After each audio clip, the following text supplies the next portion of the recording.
की बड़ी खबर के साथ अमेरिकी राष्ट्रपति डोनाल्ड ट्रंप ने दुनिया के तमाम देशों के खिलाफ रेसिप्रोकल टैरिफ का ऐलान कर दिया है। ट्रंप ने भारत पर 27% टैरिफ लगाया है। ट्रंप ने कहा है कि भारत और समेत जो दूसरे एशियाई देश हैं उन पर यह टैरिफ लगाया गया है और अमेरिका टैरिफ के मामले में अब बराबरी का जवाब देगा। हम अन्य देशों से लगभग आधे टैरिफ लेंगे। भारत अमेरिका पर 52% तक टैरिफ लगाता है, जबकि अमेरिका भारत पर 27% टैरिफ लगाएगा। India, very, very tough, very, very tough.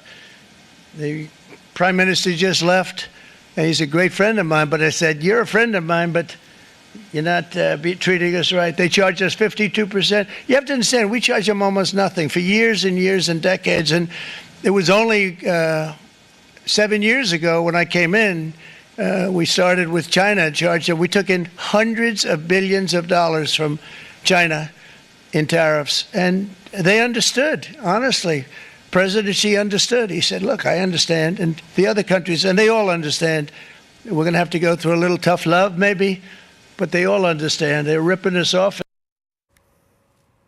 तो ट्रंप टैरिफ के असर को कम करने के लिए सरकार भी हरकत में आ गई है। उद्योग मंत्रालय की तरफ से जारी बयान में कहा गया है कि टैरिफ के असर की समीक्षा के लिए इंडस्ट्री और एक्सपोर्टर के साथ बातचीत की जा रही है। वहीं दूसरी तरफ अमेरिका के साथ बायलैटरल ट्रेड एग्रीमेंट पर भी चर्चा जारी है। पूरी खबर जानते हैं हमारे वरिष्ठ सहयोगी लक्ष्मण रॉय अब हमारे साथ लाइव जुड़ गए हैं। तो लक्ष्मण जी, आपसे जानना चाहेंगे कि आपने ही सबसे पहले बताया था कि एक ठोस एक्शन प्लान सरकार ने तैयार कर लिया है और अब चूंकि इस टैरिफ को लगाया जा चुका है, तो अब किस तरह से उस एक्शन प्लान को आगे बढ़ाएगी सरकार? देखिए, दरअसल इस पूरे एक्शन प्लान को दो तरीके से आप देखिए। एक, जो उद्योग मंत्रालय की तरफ से औपचारिक बयान दिया गया है, और दूसरा कि पर्दे के पीछे सरकार जो कर रही है। सबसे पहले जो औपचारिक बयान दिया गया उसकी बात बताऊं, उसमें 3 बातें काफ़ी महत्वपूर्ण है। पहली बात कि उद्योग मंत्रालय ने साफ तौर से कहा है कि जब से टैरिफ की घोषणा हुई है उसके बाद उस टैरिफ के असर की हम समीक्षा कर रहे हैं। समीक्षा इस बात का कर रहे हैं किस सेक्टर पर कितना असर पड़ेगा, वो असर कितना ज़्यादा हानिकारक होगा, और इसके लिए जो एक्सपोर्टर्स हैं, संबंधित इंडस्ट्री हैं, उनके साथ फीडबैक लिया जा रहा है। उनके साथ फीडबैक लेने के बाद सरकार अपना एक्शन प्लान आगे तैयार करेगी।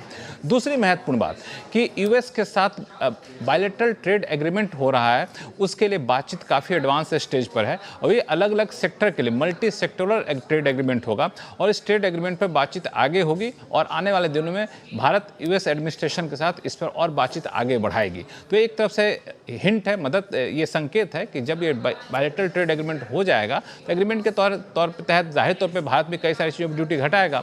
तो जब ड्यूटी घटेगी तो जाहिर तौर पे यूएस की तरफ से यहाँ रियायत मिलते हुए आपको दिखेगी। तीसरी जो महत्वपूर्ण बात कही गई है वो ये है कि इस टैरिफ लगने के बाद यूएस के अलावा दूसरे देशों में भी कई सारे मौके निकल कर सामने आए हैं।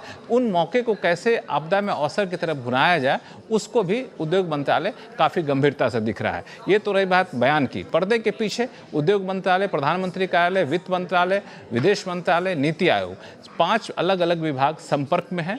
रात 3 बजे से यहाँ पे कंट्रोल रूम बना हुआ है और हर पहलू की समीक्षा यहाँ पे की जा रही है। तो कुछ कदम या फिर कहें कुछ स्टेटमेंट और भी आने वाले दिनों में आपको देखने को मिल सकते हैं।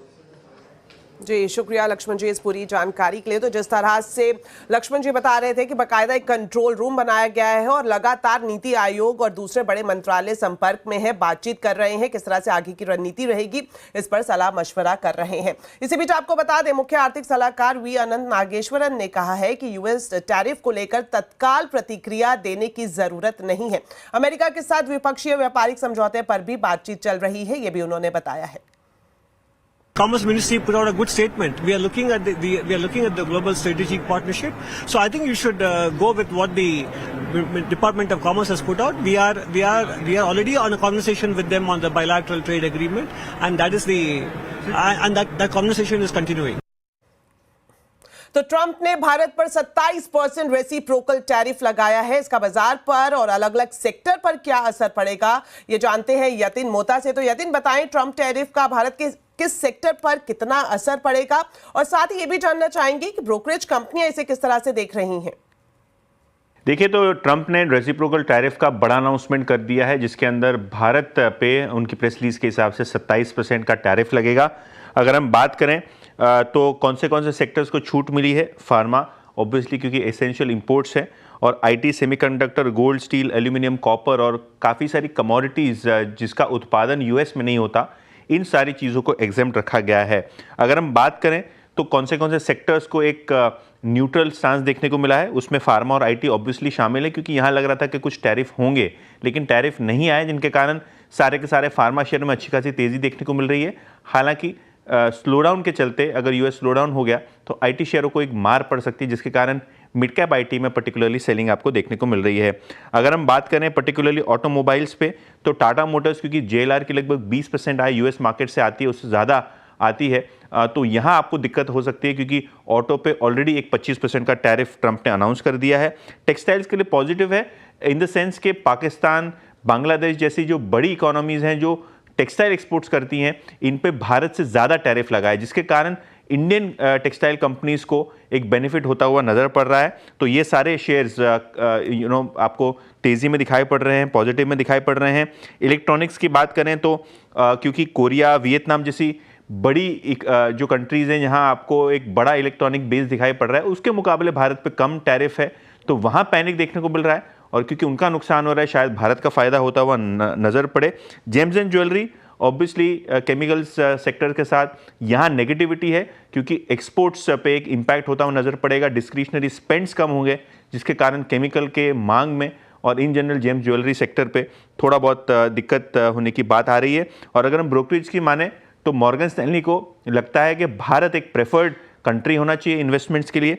उनको लगता है कि जापान, साउथ कोरिया जैसे कंट्रीज़ पे कॉशियस रहने की ज़रूरत है क्योंकि यहाँ एक बड़ा एक्सपोजर है यूएस मार्केट्स को लेके। बर्नस्टीन को लगता है कि कहीं ना कहीं आईटी फार्मा पे असर नहीं देखने को मिल रहा है और आगे आने वाले 6 महीनों में शायद ये टैरिफ यहाँ से कम हो या नए एफटीए साइन हो, जिसके कारण भारत जैसे कंट्रीज़ को एक फ़ायदा होता हुआ नज़र पड़ सकता है। यतिन, ये भी जानना चाहेंगे अगर ओवरऑल आपने क्या इम्पैक्ट इसका पड़ रहा है वो तो बताया, लेकिन अगर कंपनी स्पेसिफिक देखें तो किसके लिए ये पॉजिटिव और किसके लिए ये नेगेटिव है? बिल्कुल, अगर हम सेक्टर्स और स्टॉक्स की बात करें तो क्लियरली यहाँ आपको दिखेगा कि जो फार्मा शेयर्स हैं जैसे कि औरोबिंदो, जैसे कि जाइडस लाइफ, सन फार्मा, इन सब फार्मा कंपनीज को फ़ायदा होता हुआ नज़र पड़ेगा क्योंकि प्राइस में ऑलरेडी आपको एक इम्पैक्ट दिखा था, पैनिक दिखा था, लेकिन आज वो रिवर्स हो रहा है। 4-5% के गैप अप के साथ सारे फार्मा शेयर्स आपको ऊपर जाते हुए नज़र पड़ रहे हैं। इसके अलावा अगर हम आईटी शेयर्स की बात करें या एक्सपोजर्स की बात करें तो क्लियरली यहाँ एक्सपोजर कम दिखाई पड़ रहा है। हालांकि स्लोडाउन के चक्कर में शायद आईटी शेयर्स को मार पड़े, इसके लिए परसिस्टेंट और कोफोर्ज जैसी मझौली कंपनियों पे आपको एक दिक्कत देखने को मिल रही है। स्पेसिफिकली केमिकल्स की बात करें तो यहाँ ऑटो एंसिलरीज की पहले बात कर लेते हैं, जहाँ Balkrishna industries, Bharat forge, RK forging जैसी कंपनियों पे ऑलरेडी टैरिफ अनाउंस हो गया था 25% का, लेकिन अब ये टैरिफ का कोई असर नहीं पड़ेगा क्योंकि नए टैरिफ्स में जो पुराने ऑर्डर्स हैं उसको अमल में लाया जाएगा। हालांकि इमीडिएट इम्पैक्ट कोई दिखाई नहीं पड़ रहा है। बालकृष्ण इंडस्ट्रीज़ की बात करें या मदरसन संवर्धन की बात करें तो यहाँ 20% एक्सपोजर आपको इन सारे ऑटो कंपनीज पे आता हुआ नज़र पड़ रहा है, तो कहीं ना कहीं यहाँ आपको थोड़ा बहुत सेलिंग प्रेशर देखने को मिल रहा है। अगर हम अपार इंडस्ट्रीज़ और एसआरएफ की बात करें तो यूएस से एक बड़ा सेल्स फिगर इनके पास आता है, जिसके कारण दोनों ही स्टॉक्स में आपको थोड़ा बहुत सेलिंग प्रेशर देखने को मिल रहा है। जी शुक्रिया यतिन। तो ट्रंप का टैरिफ जो लगाया गया है उसका क्या असर रहेगा, इस बारे में पूरी जानकारी यतिन दे रहे थे। तो ट्रंप ने बेशक दुनिया भर के देशों पर लगान लगाया है, लेकिन दूसरे एशियाई देशों के मुकाबले भारत पर कम टैरिफ लगाया गया है। ट्रंप भारत पर कितने मेहरबान रहे हैं ये जानते हैं मिताली जैन से। तो मिताली बताएं, अब तक कितने मेहरबान ट्रंप भारत पर रहे हैं? तो जैसे कि हम पॉजिटिव मोमेंटम पे ही बात करें कि इंडिया के लिए जो ट्रंप का टैरिफ है ये पॉजिटिव होता नजर आ रहा है, तो पहले एशियन कंट्रीज को कंपेयर करते हैं कि जब भारत पे 27% का टैरिफ लगा है, वहीं दूसरी कंट्रीज पे ये जो टैरिफ है ये बढ़ता हुआ नजर आया है। लेकिन ये एक स्ट्रैटेजिक अपग्रेड हो सकता है इंडिया के लिए, जो कि ग्लोबल सप्लाई चेन में हमारी पोजिशन को और ज़्यादा स्ट्रॉन्ग करता हुआ नजर आएगा। तो कैलेंडर ईयर 24 में यूएस हमारा सबसे बड़ा ट्रेडिंग पार्टनर भी बन गया है। आंकड़े जो सामने आए वो बताते हैं कि $124 बिलियन की बायलेटरल ट्रेड हमने यूएस के साथ करी है, जो कि भारत की टोटल एक्सपोर्ट्स का 18% है। तो यहाँ पे जो ट्रेड्स है वो स्ट्रॉन्ग हुई है। लेकिन अब टैरिफ्स पे आए तो सबसे पहले इंडिया पे जो 27% का टैरिफ लगा है, वही चाइना से कंपेयर करें तो वहाँ 54% का टैरिफ है। और दूसरे एशियन देशों की अगर बात करें तो कैम्बोडिया, श्रीलंका, म्यांमार पे 44% का 49% का टैरिफ देखने को मिला है। मतलब ये जो भारत के एक्सपोर्टर्स है उनके लिए एक बड़ा मौका हो सकता है। साथ ही चाइना की हाई टैरिफ्स का फायदा भी यहाँ पे भारत को मिलता हुआ नजर आ सकता है। अब अगर हम बात करें कि वो कौन सी इंडस्ट्रीज है जो नए टैरिफ से सबसे ज्यादा अफेक्टेड नजर आएगी, तो उसमें electronics, James and jewellery, nuclear reactors, textile articles, apparels, auto components और केमिकल्स, इन पे सबसे ज्यादा टैरिफ नजर आए हैं। सब पहले जैसे इलेक्ट्रॉनिक्स की बात करें तो 2% का टैरिफ था, वहां पे वो बढ़कर 24% हो गया और वो हमारे एक्सपोर्ट्स का बहुत ही मेजर पार्ट यहाँ पे डिनोमिनेट करता है। उसके बाद न्यूक्लियर रिएक्टर्स में जब 4% टैरिफ था वो बढ़कर 22% हो गया है। ऐसे ही हम आगे बात करें जेम्स एंड ज्वेलरी में तो 5% का जो टैरिफ था वो बढ़कर 21% हो गया है। साथ ही टेक्सटाइल आर्टिकल्स की बात करें तो 14% का जो टैरिफ था वो बढ़कर 24% हो गया है। धीरे धीरे यहाँ पे आपको एक्सपोर्ट का जो वॉल्यूम है वो कम होता हुआ नजर आएगा, लेकिन एक्सपोर्ट्स की जो टैरिफ का यहाँ पे क्वांटम है वो बढ़ता जा रहा है, वो बढ़ता हुआ यहाँ पे नजर आया है। तो ओवरऑल बेसिस पे देखें तो एशियन कंट्रीज के मुकाबले इंडिया पे टैरिफ का थोड़ा कम असर है, लेकिन एक्सपोर्ट्स की बात करें तो यहाँ पे टैरिफ के रेसिप्रोकल टैरिफ के जो क्वांटम्स है वो बढ़ते हुए नजर आए। शुक्रिया।